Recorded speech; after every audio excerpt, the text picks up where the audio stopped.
Muy buenos días, arrancamos semana en PTV Sevilla en el programa Revista de Prensa. Estamos en riguroso directo cuando son las 10 de la mañana de este lunes 15 de noviembre y vamos a hacer un pequeño recorrido por toda la actualidad de Sevilla, que nos lleva, como bien sabéis, ¿no? Pues a acrecentar un poquito esa preocupación por los nuevos contagios. Continúa creciendo muy levemente, pero no para el número de contagios, no solo en la provincia, sino también en la capital. Según los últimos datos que hemos recibido de la Consejería de Salud, son del pasado sábado, pero apuntan a que la tasa de incidencia se sitúa en la provincia de Sevilla en 21 casos y en la capital en 26,9 casos por cada 100.000 habitantes. En la última semana se han registrado en nuestra provincia 325 contagios y suma 5 fallecidos.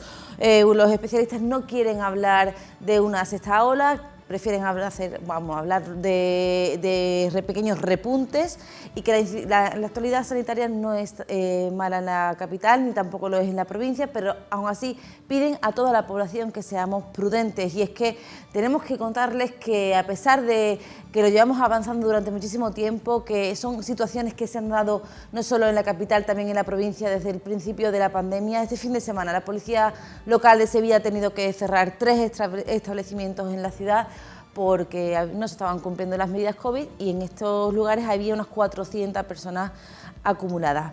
De otro lado, la ministra de Defensa va a visitar este lunes por la mañana a Sevilla, va hasta el acuartelamiento de Tablada, porque hoy se cumplen, es el acto conmemorativo, el acto central del centenario del acuartelamiento, y va a haber un acto que va a presidir Margarita Robles, y además Sevilla anoche se convirtió en el mejor escenario para el pase al Mundial de Qatar de la selección española. Lo hacía en un estadio que estaba completamente repleto de personas, unas 50.000 personas estaban en la grada del estadio.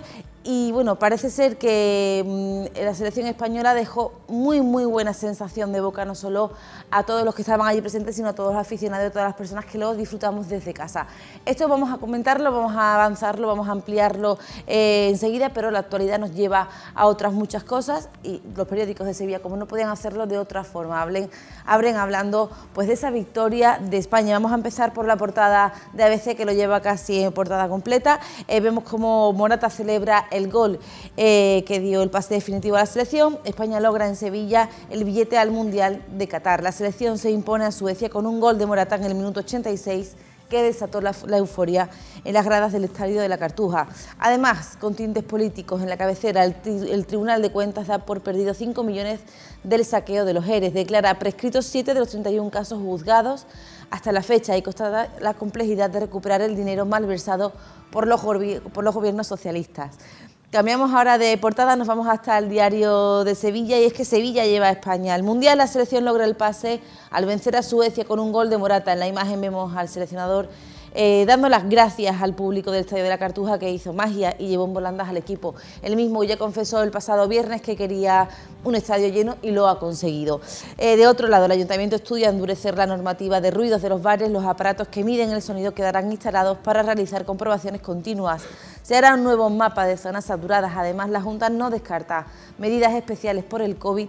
El consejero de Salud pide estar expectantes y precavidos. Cambiamos ahora de portada, nos vamos hasta la del Correo de Andalucía. La cabecera digital del Correo lleva en su portada la también victoria de Fernández Cabrero, que fue ayer reelegido hermano mayor de la Macarena. 3.704 personas acudieron a votar a la hermandad, la más numerosa de la ciudad, y refrendaron el mandato de Cabrero, que además se ha convertido en el hermano mayor más votado de la historia de la Macarena. Todo esto y mucho más. Comenzamos en Revista de Prensa nuestro particular análisis de la actualidad de Sevilla. Hoy me acompaña mi compañero Manolo Nieto. Buenos días, Manolo. ¿Qué tal, Isa? Muy buenos días. Muchas gracias por acompañarnos, Manolo. Claro. Lo hemos traído porque hoy entendíamos que tenía que estar con nosotros. España ayer pues consiguió algo histórico aquí en la ciudad. Es la tercera vez que consigue pasar una final aquí en Sevilla. Lo hizo creo que en el 82, ¿no puede ser? Y también en el 93. En el 93 con Dinamarca. En el Pizjuán, ¿no fue? En el Pizjuán, en el Sánchez Pizjuán. Un partido que también se le complicó muchísimo, expulsaron a Zubizarreta. Además, un partido que le ha servido a la selección española porque tanto Luis Enrique como todos los medios de comunicación pues han hecho eco de ese partido para alentar a las masas, para que el estadio ayer registrase el aspecto que tenía, que fue fue impresionante, fueron concretamente 51.844 personas y salas que se dieron cita en el Estadio de la Cartuja, y fue un espectáculo porque desde el principio hasta el final la afición entendió lo que demandaba el equipo, estuvo con el equipo, no solamente animando, sino cuando tenía la pelota Suecia, pues se escuchaban esos pitos que también ayudan, y fue un espectáculo y muy bonito. Y yo creo que también Sevilla se lo merecía, porque hacía muchísimo tiempo que la ciudad pues demandaba un partido de estas características de la selección española para reencontrarse de verdad con la selección, para ser esa afición que empuja al combinado nacional, que lo hizo, y por eso se eligió en el 93, porque se sabía de la importancia que tenía esta afición, y ayer lo refrendó, ayer volvimos a ser talismán. Y la selección española pues estará el próximo año, en 2022, en el mes de noviembre, un mes atípico, porque ya sabes que el Mundial es en Qatar, y obviamente en verano allí no se puede celebrar una prueba de este tipo, porque las temperaturas superan los 50 grados, así que lo tienen que hacer en invierno. Yo no sé cómo va a ser, porque la verdad es una incógnita, habida cuenta de que cogen mitad de las competiciones de todo el mundo, pero bueno, se va a celebrar allí, y allí va a estar España, que es lo verdaderamente importante. Manolo, yo no entiendo mucho de fútbol, pero vi el partido y yo creo que hubo dos grandes protagonistas. Morata, por supuesto, que marcó el gol. Dani Olmo hizo un partidazo. Sí, a ver, es que es el mérito, uno de los méritos del seleccionador es que le está dando cabida a jugadores que a lo mejor muchos de nosotros no le hubiéramos dado tanta importancia. Y por ejemplo, Dani Olmo, había un cambio, y voy al hilo de lo que te decía, había un cambio que era o Sarabia o Dani Olmo, y muchos incluso decían Dani Olmo, y el seleccionador pues quitó a Sarabia, dejó a Dani Olmo, y a la postre fue pues uno de los protagonistas del partido con ese tiro que recogió si Morata. Si marcar ese tiro, se cae el estadio, porque sí que es verdad que fue un gol que se celebró muchísimo, pero fue un gol con incertidumbre, porque claro, Morata coge el rebote, no se sabe si están fuera de juego o no están fuera de juego, y incluso Morata tampoco lo termina de celebrar todavía, porque mira en línea a ver si está, y finalmente fue gol. Pero también para mí hay otro de los protagonistas. Hay varios, porque creo que dejó varios, porque un futbolista de 17 años de los Palacios como es Gavi fue ovacionado en muchísimos tramos del partido, hizo un auténtico partidazo, y la afición de Sevilla pues supo reconocer que es uno de los nuestros, y obviamente pues hay que darle ánimo y hay que darle moral, pero la verdad es que al chaval no le hacía falta, porque parecía que llevaba toda la vida jugando en la selección. Y otro también, Luis Enrique. Fue coreado, Isa, tú sabes que Luis Enrique ha sido un hombre que se le ha criticado muchísimo, y su nombre fue coreado allí en la Cartuja, y ha pasado de ser el villano al héroe, y eso es muy importante a nivel nacional, porque le ha dado la vuelta. Yo creo que está claro, ¿no?, que hay que aplaudir a Luis Enrique, porque ha conseguido algo que antes no se ha conseguido. Cuando tuvimos ese equipo, ¿no?, la Roja, que conseguimos 2 Eurocopas y un Mundial, todos eran figuras de primer nivel futbolístico, todos eran jugadores de gran nivel. Ahora creo que no es el caso, y llegar a compactar un equipo tan diverso y tan complejo con jugadores que obviamente no están en primera línea, lo ha conseguido. Yo creo que es normal que se le aplauda. Sí, tienes toda la razón, porque además eso que comentas es uno de los grandes méritos que creo que tiene Luis Enrique. El saber dar un cambio a la generación de España no es fácil. Primero porque tienes que tomar decisiones difíciles, como por ejemplo no citar a Sergio Ramos, una de las vacas sagradas del vestuario de la selección española, a ese tipo de futbolistas. Y él ha sabido pues darle cabida a jugadores que, como tú dices, no son a lo mejor tan estrellas en sus equipos, pero que tienen un nivel impresionante, que lo ha sabido compactar, conjugar, y ahora mismo la selección es una de las selecciones más importantes a nivel mundial, y vamos a ver si no llega como favorita. Ayer hizo un auténtico partidazo, y no es fácil en Suecia. Pese a que no tenía muchos nombres, se lo puso muy difícil. Lo que sí que esperábamos todos mucho más de Ibrahimovic, y yo lo vi ayer un poquito... Pues yo estaba asustado, Isa. ¿Sí? Yo cuando salió dije, veremos a ver. Veremos a ver. Sí que es verdad que parecía que el León iba a ser más fiero que de lo que fue, finalmente. Pero yo cuando salió, dijo, veremos a ver, porque es un tío que bueno, es una mega estrella, ¿no? Que vamos a hablar de Zlatan Ibrahimovic. Y yo cuando salió, y viendo que Suecia llegaba poco, pero cada vez que llegaba con muchísimo peligro, no vaya a ser que vaya a cazar una, porque es un futbolista de una envergadura tremenda, y además que asusta, que da miedo. Está claro el nivel y la importancia de Ibrahimovic, pero sí está claro, Manolo, y yo es algo que vi, y ya pongo por delante que no soy una gran entendida de fútbol, aparte de esperar más, yo lo veía muy desencajado, veía una selección española muy joven, muy diversa, con mucho nivel, muy compacta dentro de, bueno, de algún que otro error así, pero sin embargo lo veía él dentro de su equipo como un poco disperso. No sé si... Sí, te pillo perfectamente y para no entender de fútbol estás dando un clic, ¿eh? Bueno, sí, es verdad, porque estaba, al final fue diferente el cambio, porque lo hizo eso, es lo que tú estás diciendo, hizo que Ibrahimovic estuviera arriba totalmente solo y la selección sueca un poquito más atrás, no se compaginaba bien, no sé si habrá algún problema en el vestuario con el Zlatan o porque habrá jugadores o compañeros porque es más el nombre que de lo que ahora mismo está demostrando deportivamente, pero sí que es verdad que empeoró la selección sueca con la salida de Ibrahimovic y fue eso, fue un poquito más disperso. En los últimos minutos de la selección de Suecia, pues hombre, empujaron porque tenían que empujar, pero que no le crearon excesivo peligro. Fue más peligro en la primera parte que en la segunda la controló perfectamente la selección española. Yo creo que salvo los 2 sustos de Ibrahimovic o 3 a lo mejor que nos dio así un poquito ya acercándose demasiado al área pequeña, yo creo que el resto poco más hizo el jugador sueco anoche aquí en Sevilla. Lo que está claro es que tenemos una selección de primera y que han sabido dar ejemplo de deportividad y de nivel futbolístico. Sí, y sobre todo también de unión, porque la celebración que hicieron después sobre el césped de la Cartuja fue espectacular, Isa. Yo no me lo esperaba, sinceramente te lo digo. Fue un auténtico espectáculo ver cómo lo celebraban, no solamente entre ellos, sino dando la vuelta a todo el estadio para saludar y para agradecer el apoyo que recibieron de la afición de la Cartuja, de la afición sevillana, y no solamente de Sevilla, sino yo tuve la oportunidad de entrevistar a varias personas, venían de la línea de la Concepción, de Almería, de Extremadura, de Barcelona, de Madrid. Fue un espectáculo. Todo el mundo sabía lo que se jugaba la selección y todo el mundo quiso estar. Y me llama mucho la atención porque siempre hemos dicho que este país es más de equipos que de selección, ¿no? Que nadie quiere tanto a la selección española como quiere a sus equipos. Me llamó la atención ver un público tan variado, tan disperso, de tantos puntos de España, porque eso da síntomas de que tenemos pues salud en lo futbolístico con respecto a la selección.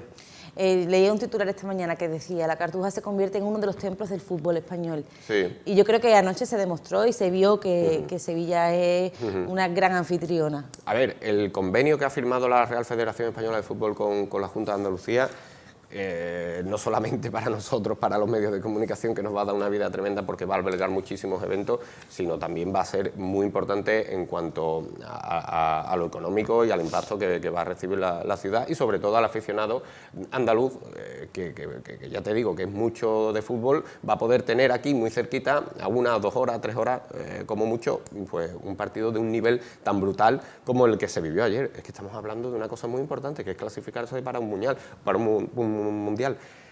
Te digo, la última vez que España no estuvo en un mundial fue en el 74, creo. Fue el único mundial que no estuvo. Parece fácil, pero es que no es fácil. Es que, por ejemplo, ayer nuestra vecina Portugal va a tener que ir a la repesca. Italia en el mundial de Rusia se quedó sin ir, que no es fácil, que es que nosotros estamos acostumbrados a que es algo que es pues común, y cuando no vayamos pues será una hecatombe y será un fracaso total. Pero que hay que ser conscientes de que lo que se vivió ayer en la Cartuja es algo muy importante. Bueno, Manu, lo importante también es lo que vamos a vivir esta noche aquí en tu programa de deporte. Sí, la verdad es que va a ser muy importante porque habla de muchísimos temas. Vamos a tener una entrevista muy personal, muy deportiva, muy futbolera y sobre todo muy reveladora con el director deportivo del Sevilla, con Monchi. Nos va a contar cómo se siente él, cómo le han sentado las críticas, cómo está viviendo ahora este momento en el Sevilla, el final de liga, el final de liga, no, perdón, el final de año que le queda y sobre todo una cosa muy importante que tiene a todos los sevillistas pues pendientes de qué es lo que va a ocurrir, que es si ficha o no ficha en el mercado de invierno, que es lo realmente importante ahora mismo en el Sevilla Fútbol Club. Teniendo pasado ya el derbi, que también hablaremos de él, teniendo pasado la Junta, que también hablaremos de ella, pero sobre todo el mercado de fichaje es lo que preocupa al Sevilla y te concreto más. El mercado de fichaje no solamente, sino un delantero. Si va a fichar un delantero ¿algún o no, nombre podemos adelantar algo? ¿Una exclusiva? Podemos adelantar que el Sevilla va a tener movimientos en el mercado. Bueno, pues nos quedamos con ese mensaje, no se pueden perder esta noche en el espacio de deportes de aquí de PTV Sevilla esa entrevista con Monchi que ha realizado mi compañero Manolo Nito. Nosotros tenemos que seguir avanzando en lo que nos trae la actualidad de Sevilla hoy en sus periódicos y vamos a abrir la cabecera del Diario de Sevilla. El mapa de ruidos será revisado para permitir o prohibir nuevos bares. Es un documento, ¿no?, que no se actualiza desde 2019 y hay que actualizarlo porque en Sevilla actualmente hay 12 zonas con saturación de ruidos y el problema es creciente porque cada vez más estamos viendo, y mucho más, ¿no?, después de la pandemia, con esta aparente situación de normalidad, estamos todos saliendo a la calle, los bares se están llenando, las terrazas se están llenando y esos ruidos que ya habíamos olvidado con la pandemia han vuelto y han vuelto con fuerza. Sí, sobre todo con más fuerza porque date cuenta que también la gente no quiere estar dentro de recintos cerrados, evita estar en las mesas de dentro, se quiere ir fuera. Sevilla también obviamente es una ciudad que invita a eso, a estar en la calle, a tomarte la cervecita fuera en la terraza y eso hace que se acreciente el ruido, es obvio. Pero yo creo que también viene propiciado por eso. La gente tiene todavía un poco de temor a acudir a sitios cerrados, no tiene tanta... o sea, está careciendo de importancia el meterse dentro. También estamos viviendo un mes de noviembre que no hace mucho frío, que puedes estar fuera y sí que es cierto que hay determinadas zonas donde obviamente los vecinos pues tienen problemas para no solamente para dormir, porque a determinadas horas pues ya se cierran los bares, pero sí que es cierto que para estar tranquilo en tu casa el ruido es muy molesto en cuanto a si tienes que escuchar la tele, si tienes que hablar con tus familiares. Obviamente tenemos que cuidar ese tipo de cosas. Además yo creo que ha cambiado mucho las tendencias de los nuevos bares, sí, es cierto que se han abierto nuevos establecimientos, pero la tradicional barra de bar de Sevilla se está perdiendo. Y va en camino de perderse, porque con esta situación en la que no mejoramos ni estamos ahí con pequeños repuntes, por no querer llamarse esta ola, va a impedir, ¿no?, que esto vuelva otra vez. Además también el Ayuntamiento de Sevilla, en unos casos pues ha dado un poquito de manga ancha a los veladores, en otros casos pues mira para otro lado, porque sí que es cierto que podemos ver donde bares que antiguamente tenían una determinada zona de veladores, pues se ha visto acrecentada, porque obviamente no pueden hacer uso, no, la gente, están comprobando que la gente no se quiere poner dentro, entonces pues exceden un poquito sus límites en cuanto a los veladores y eso hace pues que se aglutinen mayores personas fuera y suene muchísimo más el ruido. Hay zonas que la verdad es que tú lo notas cuando vas andando por Sevilla, por ejemplo en la zona del Arenal tienes que incrementar un poquito la voz porque si no es imposible hablar, ¿no?, del ruido que hay. Hay que ir un poco también conjugando lo que es todo, el negocio, la economía, los bares, pero también el descanso de las personas, que es muy importante. Bueno, pues de las consecuencias de la pandemia vamos a seguir hablando con Diario de Sevilla porque también titula "Vuelven las enfermedades respiratorias de temporada más allá del COVID-19" y es que, bueno, después de haber estado durante el otoño pasado y el invierno pasado con mascarillas, sin poder, manteniendo distancia, apenas pudiendo hacer vida social, estas enfermedades, como por ejemplo puede ser la gripe, habían desaparecido y ahora con la vuelta, pues como decíamos, a esta normalidad extraña, vuelven a aparecer. Están apareciendo, todavía no hay una alarma generalizada porque los casos no son graves, son casos normales de esta época del año, pero claro, tenemos que asumir que además de COVID, pues sigue habiendo gripe, sigue habiendo neumonía, sigue... Sí, es que sobre todo, Isa, yo creo que estamos un poquito desentrenados en ese sentido. ¿Por qué? No hemos tenido contacto entre nosotros, obviamente pues eso hace que la propagación de estas enfermedades pues no sea tan abultada. También hemos llevado mascarillas, eso hace también pues que nos contagiemos menos y ahora de repente pues hemos tenido este boom que hace que ni estamos vacunados en ese sentido contra estas enfermedades, nuestro sistema inmunológico pues ha bajado un poquito las defensas porque no las ha tenido. Pues todo suma, al final es que todo suma y hace que pues vuelvan a aparecer y además que aparezcan, yo creo, con más fuerza, porque estamos viendo cómo farmacias, médicos de atención primaria pues se están colapsando, se están llenando y sobre todo pues demandando esos medicamentos para frenar un poquito estos resfriados, como puedes comprobar. Sigue existiendo. Yo gripe todavía no, pero sí que sí. ¿Estás vacunado de la gripe?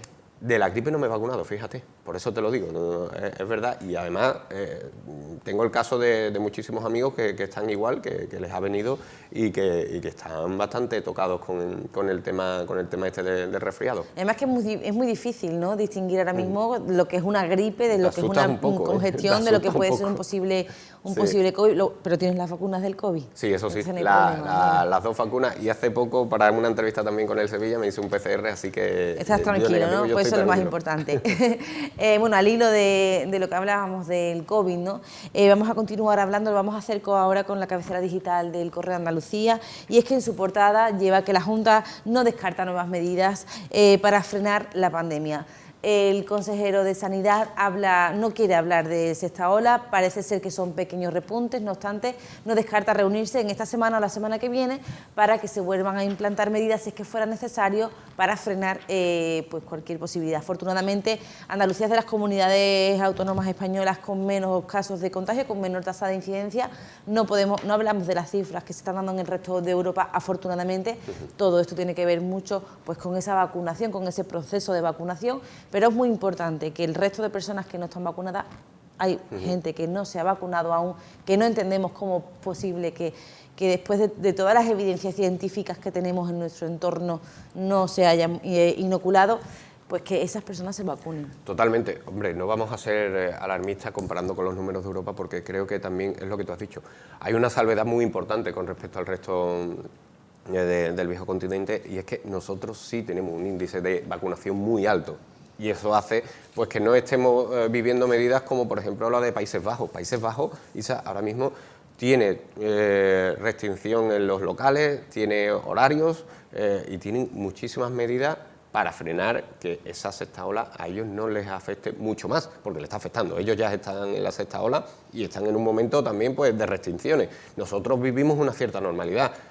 Creo que en parte es obviamente porque nos hemos vacunado muchísimo y por eso no nos podemos equiparar al resto de Europa, o por lo menos a países escandinavos, a países nórdicos o a Países Bajos, como están sufriendo la verdad que muchísimo, y muchísimas restricciones.